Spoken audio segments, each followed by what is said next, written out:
supporter of the unexpected. Thanks very much. If you were watching, I don't know, it's about 2 weeks ago now, we had a psychic on here. We had an American psychic to the stars, and the word on the streets was, "Oh, Millsy, you sold us short, bunkum." Okay? I have to say that. This time, I think we may just have cracked it. Would you please welcome Mr. Chris Robinson? You can talk to Chris on 071 757 7000. Before we talk about anything, I'd like you please at home to just watch this piece of news footage. In the cold light of day, the destruction caused by last night's triple bomb attack was chillingly apparent. Just 6 minutes after a telephoned warning was made to this pizza takeaway, the explosions began. A friend of ours was across the road in Domino's Pizza and heard the call come through. She thought that they said 4 bombs and her boyfriend thought that they said 3. So they still went ashore, and as they were leaving, they were crossing this road behind us, and the explosion happened just behind them. Those bombs, chilling bombs in North London, Friday the 1st of October. Chris, tell us your experience of those bombs. Well, on the Tuesday night, I'd had a dream that there would be bombs go off outside 3 shops in Finchley Road, and I had the same dream again on the Thursday night, and they went off on the Friday. Now, did you contact the police? Yes, I told... When? Wednesday morning. Wednesday morning. Yes. You phoned them, and this is logged. Yes. In the police books, and you Yes. said to them there will be... Yes, I said to the police officer that I normally deal with there will be bombs in Finchley Road, and I actually asked him if there was an Army Information Office there, because I had an idea that there used to be at some point an Army Information Office there. Right, but you gave them a quite exact location. I said it was about between 100 yards and 200 yards north of Finchley Road Tube Station on the Finchley Road. Right, and that was pretty much pinpoint. Yes. So that's logged. That's not a Marilyn Monroe's phoned me and said she was really a man. That's logged. That's actually logged. Yes. Okay. Yes. Now we've got a lot of people. We'll go straight to them, and then we'll chat between ourselves. First, we've got Joseph from Stratford. Joseph, you're through to Chris. Hi, Chris. Hi. First of all, does the Home Office actually publicly recognise psychic help? Well, yeah, they recognise me. Yeah, but do they don't publicly declare that they get help from psychics, do they? Murder inquiries and stuff like that, do they? Well, I have never had any problem with anybody from the police admitting that I've told them something when I've told them something that's been true. I used to think there was a conspiracy against psychics, but once I started giving accurate information, I discovered there wasn't. Can I just say, Joseph, from our point of view, from having Chris on the show, the word that we've had from the police is, no, we're not going to come on the show and say, yes, we use this guy. Yeah, but on the other hand, we are going to tell you, yes, he does have contact with us, and he's not a crackpot. Yeah. So that's what the police are saying. Now, there is a police officer, a WPC, who you say contacts you in your dreams. Yes. What's that? Well, the WPC Yvonne Fletcher, who was murdered outside the Libyan embassy, very often comes into my dreams. Now, when she comes into a dream and she tells me something, I know it's right. Okay, she's never misled me. Picture there. We've got Alan from Chingford. Yeah, hi, Chris. Hi. Hi. How did you feel when you were first able to see, like, psychically?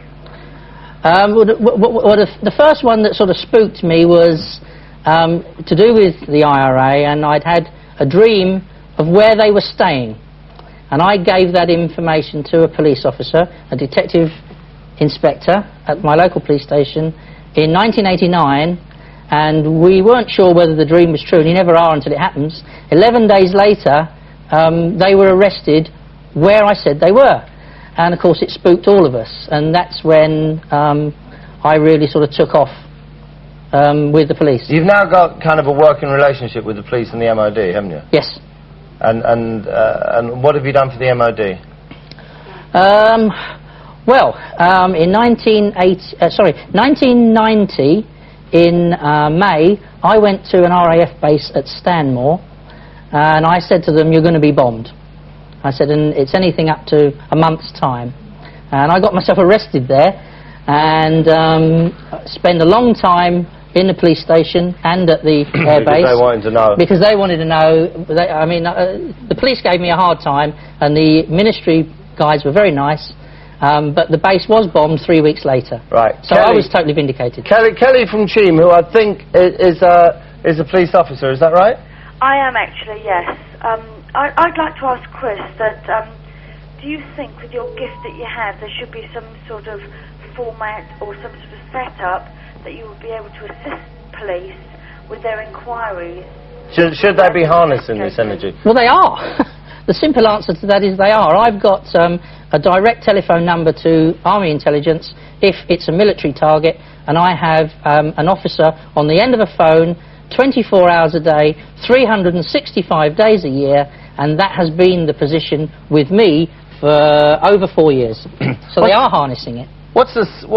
Some of these are kind of quite spooky, and you're talking about IRA things, and do you ever get anything kind of nice? Do you ever have any dreams where you think, oh, this good thing's going to happen? Well, I mean, in dream last night, I picked up a very, very attractive hitchhiker on the way home who wants to go to Junction 12 of the M1. I mean, I'm going to go very slowly and hope I find her.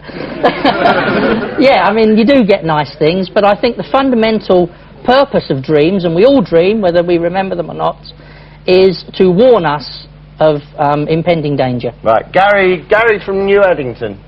Hi.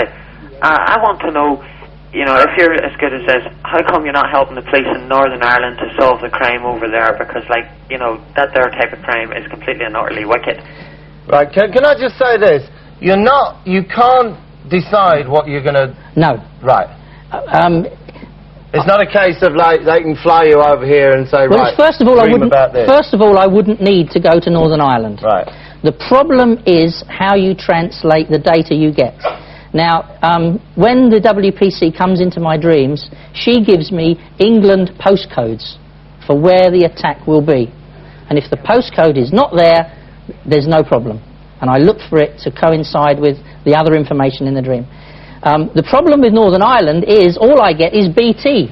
So I can say to you, sure, there's going to be an attack, someone's going to be shot in BT. But BT is the postcode for the whole of Northern Ireland. So it doesn't help me. Saying that someone's going to get attacked in Northern Ireland don't really make you a psychic, either, does it? No, not really. Now, okay, we'll be back with callers. How do you deal with cynicism? Because I'll tell you why. I look around me and I see a lot of faces the same as I saw when we had our last psychic, although not as many of them, I can tell you that. But there are some people here who are sitting here, standing there, am I right? And you're saying, wow, fruitcake. Yeah. Well, let's have a straw poll. Who is now standing here saying the guy's crazy and he's making it up? Quite a few. Yeah, most of them. And I would guess that's kind of a normal reaction. Yeah, it is a normal reaction. So what do you do about that? Well, it doesn't bother me. I mean, I haven't got to convince the general public that I'm doing this.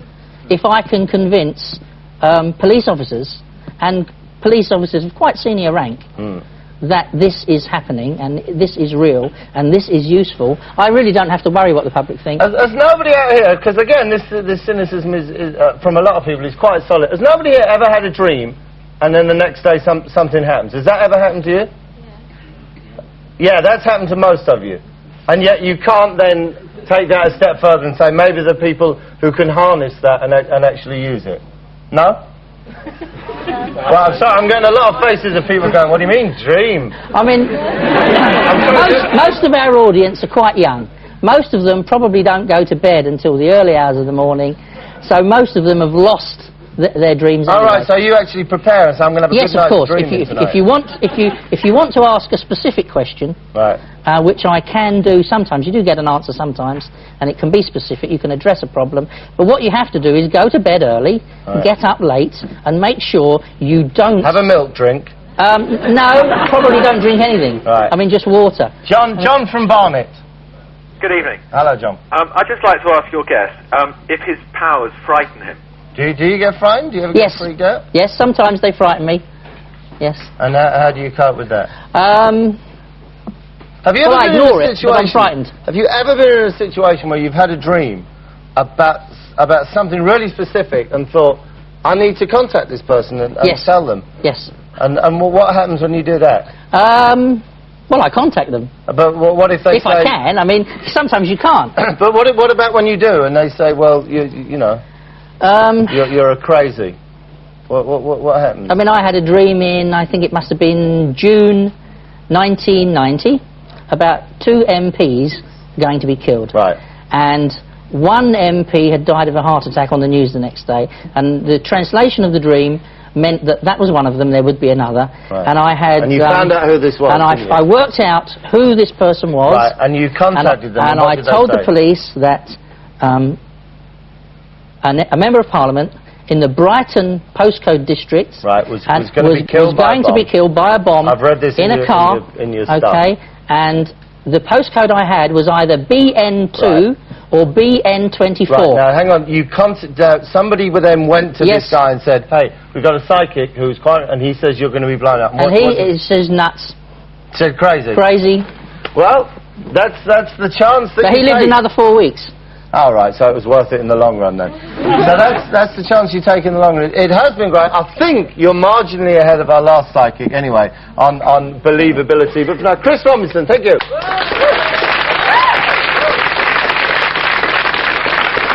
And here's Wendy Lloyd.